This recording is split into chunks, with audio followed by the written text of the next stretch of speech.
आज के इस लेक्चर के अंदर हम डिस्कस करेंगे कैलकुलेशन इन्वॉल्विंग गैसेस। यानी लास्ट लेक्चर में हमने मास का रिलेशनशिप देख लिया। यानी आप लोग का रिएक्टेंट का मास दिया गया और आप लोगों ने प्रोडक्ट का भी मास फाइंड किया। अब यहाँ पर ये जो कैलकुलेशन है इसके अंदर आप लोगों को कोई भी गैस का मास दिया जाएगा और आपसे पूछेंगे कि इसका वॉल्यूम कैलकुलेट करो, या एक का वॉल्यूम दिया जाएगा और दूसरे का मास। आप लोग ये कन्वर्जन इस तरह कर सकते हो। देखना, अब मेनली हम जब गैसेस की कैलकुलेशन करते हैं तो गैस का हम जो होते हैं गैस का हम वॉल्यूम कैलकुलेट करते हैं इंस्टेड ऑफ मास। लेकिन अगर आप बोलोगे सर हम तो घरों के अंदर ये जो गैस वगैरह यूज़ करते हैं या गाड़ियों के अंदर जो गैस डालते हैं एलएनजी और एलपीजी और सीएनजी, ये चीज़ें तो वो तो हम मास के अंदर लेते हैं। तो वो मास के अंदर इसलिए लेते हैं कि जो वॉल्यूम होते हैं किसी भी गैस का वो दो चीज़ों के ऊपर डिपेंड करते हैं, one is temperature and second one is pressure. लेकिन अगर आप लोग उसी गैस को फिर मुख्तलिफ एरिया के अंदर मुख्तलिफ जगहों के ऊपर डालोगे तो फिर मास और वॉल्यूम फिक्स नहीं होता है। जिस तरह मैं एक लिटरेचर के अंदर पढ़ रहा था, वह ऑस्ट्रेलिया के अंदर जो 1 किलो गैस है वो तकरीबन 1.9 लीटर के बराबर है। यानी 1 लीटर जो होते हैं या 1 डेसीमीटर क्यूब वगैरह जो होते हैं वो किसके अंदर फिर आ जाते हैं, वो फिर आप लोग के 0.5 किलोग्राम के बराबर आते हैं। तो मास और वॉल्यूम के अंदर डिफरेंस होते हैं, लेकिन मास जो होते हैं वो फिक्स होते हैं। कोई भी कंडीशन हो, टेम्परेचर प्रेशर जितना भी आ जाए तो मास उसका चेंज नहीं होता, इसलिए हम मास को लेते हैं। अगर मैं आप लोग को जर्नल से एक बात बता देता हूँ। आप लोग के पास लेट सपोज ये एक बैलून है, इस बैलून के अंदर आप लोग 5 ब्रेथ या कंसिडर करो आप 5 ग्राम इसके अंदर गैस डाल लेते हो, तो यही जो 5 ग्राम गैस है इसका वॉल्यूम चेंज होता है। अब यही जो बैलून है इसको आप लोग ले जाओ किसी हायर टेम्परेचर के ऊपर, यानी रूम टेम्परेचर या स्टैंडर्ड टेम्परेचर के बजाय इसको हाई टेम्परेचर की तरफ लेके जाते हो तो बैलून क्या हो जाएगा, बैलून जो होता है उसका वॉल्यूम ज़्यादा हो जाएगा, क्योंकि आप लोग को आगे लॉज वगैरह पढ़ते हो, चार्ल्स लॉ के मुताबिक वॉल्यूम और टेम्परेचर का डायरेक्ट रिलेशनशिप है। लेकिन अगर आप लोग इसी वॉल्यूम को भी अगर आप लोग देख तो यही बैलून इसके अंदर यही 4 ग्राम ऑफ एयर अभी भी मौजूद है, इधर वॉल्यूम में या इधर वॉल्यूम में, या यही जो बैलून है इसको अगर आप लोग लेके जाते हो कम टेम्परेचर के ऊपर फ्रिज वगैरह के अंदर रख लेते हो, वॉल्यूम इसका इतना हो जाएगा लेकिन मास इसका चेंज नहीं होते हैं। इसलिए हम जो यूज़ करते हैं गैस वगैरह इन चीज़ों के लिए, इसके लिए हम मास यूज़ करते हैं, वॉल्यूम यूज़ नहीं करते, क्योंकि वॉल्यूम टेम्परेचर और प्रेशर के ऊपर डिपेंड करते हैं। अब ये जो वॉल्यूम हम केमिस्ट्री के अंदर कैलकुलेट करते हैं इसको एक लॉ के मुताबिक हम जो ना स्टडी करते हैं which is known as Avogadro law. अब एवोगाड्रो लॉ आप लोग को क्या कहते हैं, मैं एवोगाड्रो के 1-2 बातें आप लोगों को बता देता हूँ। एवोगाड्रो लॉ, अब एवोगाड्रो कौन है? एवोगाड्रो एक फिजिसिस्ट है जिसने 1811 के अंदर एक लॉ पेश किया। उस लॉ के मुताबिक ये हमें ये कहता है कि कोई भी गैस होता है स्टैंडर्ड टेम्परेचर और प्रेशर के ऊपर उसका जो वॉल्यूम होता है दैट इज फिक्स। यानी मैं ये कहता हूँ आप लोगों को, फॉर एग्जांपल आप लोगों के पास एक हाइड्रोजन गैस H2 जिसका मोलर मास कितना है, मोलर मास है 2 ग्राम। इसके अंदर नंबर ऑफ पार्टिकल कितने, 6.023 cross 10⁻23। Avogadro number of particle है इसके अंदर। और इस गैस का जो वॉल्यूम होता है अब स्टैंडर्ड कंडीशन के ऊपर वो फिक्स होता है 22.4 डेसीमीटर क्यूब या 22.4 लीटर होते हैं। अब ये स्टैंडर्ड कंडीशन में आप लोगों को बता रहा हूँ, कोई भी गैस होगा उसका वॉल्यूम इतना ही होगा, यानी 22.4 जब इसके अंदर एवोगाड्रो नंबर ऑफ पार्टिकल होंगे, लेकिन कंडीशन फिक्स होना चाहिए। अब देखना, मैं एक और गैस को लेता हूँ, जिस तरह ये मीथेन गैस है जिसका जो मोलर मास है दैट इज 16 ग्राम और इसके अंदर जो पार्टिकल होते हैं वो एवोगाड्रो नंबर के बराबर होते हैं। Number of particle present in 1 mole of the substance is known as Avogadro number, और ये जो एवोगाड्रो नंबर होता है इसकी वैल्यू फिक्स। अब इसी गैस का भी अगर आप लोग वॉल्यूम लोगे तो ये भी 22.4 डेसीमीटर क्यूब या लीटर के बराबर होगा।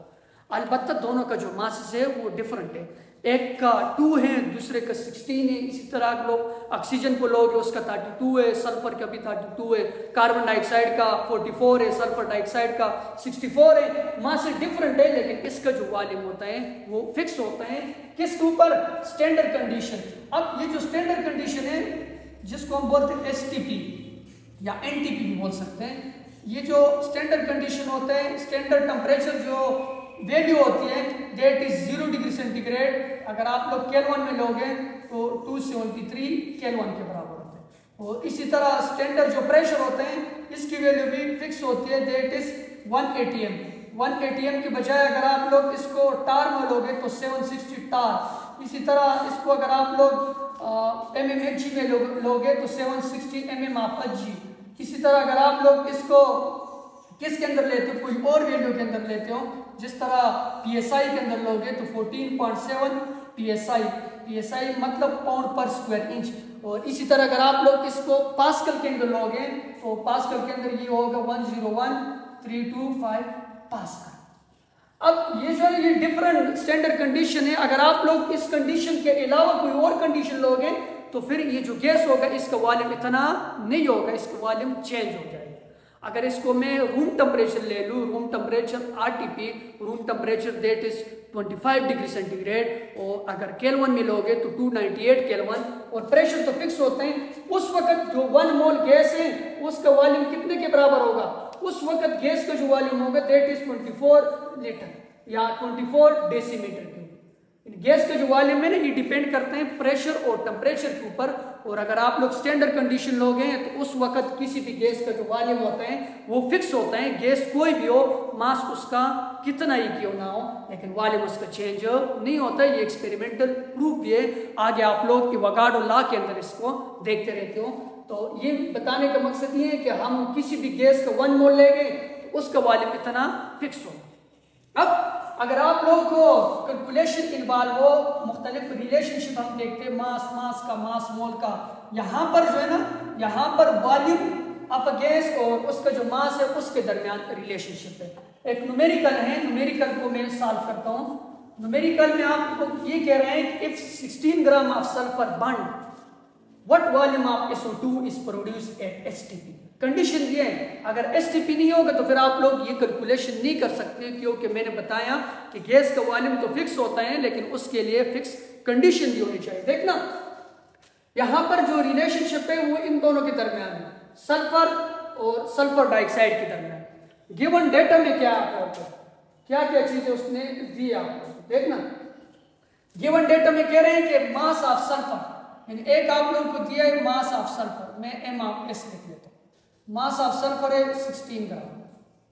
और आप लोगों से क्या मांगे, और आप लोगों को कह रहे हैं कि फाइंड करो, क्या फाइंड करो, volume of sulphur dioxide, volume of SO2।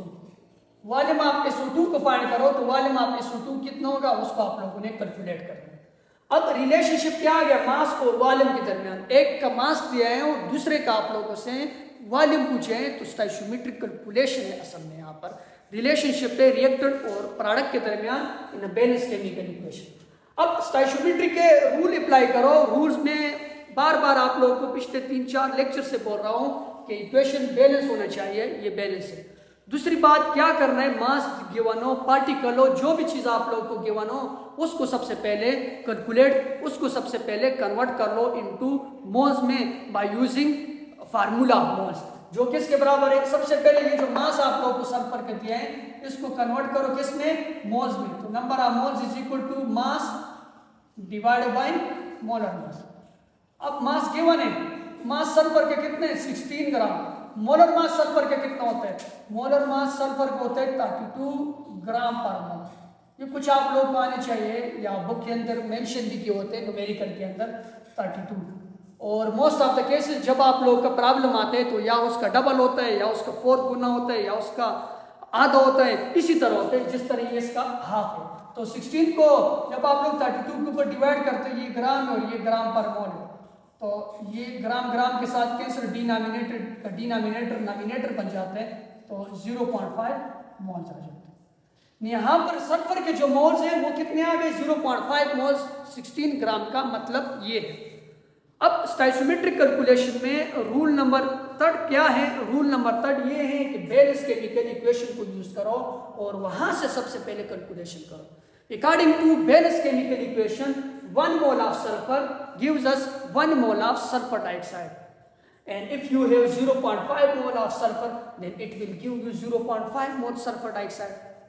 ये हो गया, यानी 1 मोल आप लोग को 1 मोल दे रहे हैं तो 0.5 मोल्स कितने देंगे, 0.5 ही देंगे। तरीके से भी आप लोग कर सकते हो, मैंने आप लोगों को लास्ट लेक्चर से बार बार बता रहा हूँ, दोबारा बताने की जरूरत भी नहीं है। 1 मोल 1 देंगे तो ये कितने देंगे, x और क्रॉस मल्टीप्लाई करो, आंसर 0.5 ही आएगा। आप जैसे भी कर लो, 1 मोल 8 दे रहे हैं तो 0.5 देंगे। अब हमने तो मोल कैलकुलेट नहीं करने, हमने क्या कैलकुलेट करने सर, हमने वॉल्यूम कैलकुलेट करना है। हमने क्या कैलकुलेट करना है, हमने वॉल्यूम कैलकुलेट करना है। तो अब वॉल्यूम वाला फार्मूले को आप लोग मास के साथ इंटर कन्वर्ट कर सकते हो। कैसे सर, आइए देखते हैं। देखना, अब मोल्स के फार्मूले ये है जो गैसेस के लिए, number of moles is equal to volume, number of moles is equal to what, volume divided by molar volume, molar volume, number of moles is equal to volume divided by molar volume. हमने क्या calculate करने, हमने volume calculate करने किसका, sulphur dioxide का produce जो 16 gram of sulphur से बना है। तो यहां पर कैलकुलेशन इस किए तो ये डिवाइड हो रहा है, इस साइड पर आके क्या हो जाएगा, मल्टीप्लाई हो जाएगा। तो आप लोग जब इसको कन्वर्ट करते हो तो volume will be equal to, volume is equal to number of moles cross molar volume. और मैंने आप लोगों को पहले स्टार्ट में ही बता दिया कि किसी भी गैस का 1 मोल का जो वॉल्यूम होता है स्टैंडर्ड कंडीशन के ऊपर वो फिक्स होते हैं, that is what, that is 22.4। ये जो मोलर वॉल्यूम है इसकी वैल्यू हम 22.4 पुट करेंगे। इधर यहाँ पर उसने एसटीपी लिखा है, अगर एसटीपी नहीं लिखा होता, आरटीपी लिखा होता तो फिर 24 होता। और कंडीशन हमें मेनली नहीं दिए जाते, हमें मोस्ट ऑफ द केसेस या एसटीपी पर कैलकुलेट करना होता है या आरटीपी के ऊपर, बाकी हम खुद से वॉल्यूम नहीं लिख सकते। अब देखना, वॉल्यूम बराबर हो जाएगा, नंबर ऑफ मोल्स कितने 0.5 और मोलर वॉल्यूम कितने 22.4 डेसीमीटर क्यूब। तो 0.5 को जब आप लोग 22.4 के साथ मल्टीप्लाई करते हो, कैलकुलेटर की जरूरत ही नहीं है।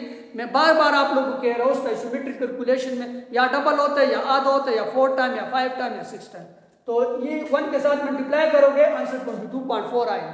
अब ये 1 नहीं है, 1 का क्या है, 1 का आधा है। तो 1 के आधे के साथ जब आप लोग इसको मल्टीप्लाई करते हो answer will be what, answer will be 11.2 decimetre cube. तो आप लोगों का वॉल्यूम का रिलेशनशिप इधर से आ गया। जब आप लोगों को मास दिया जाए उसको आप लोग वॉल्यूम के अंदर कैसे कन्वर्ट करते हो, by using all of this step we can convert mass or any other thing into volume bye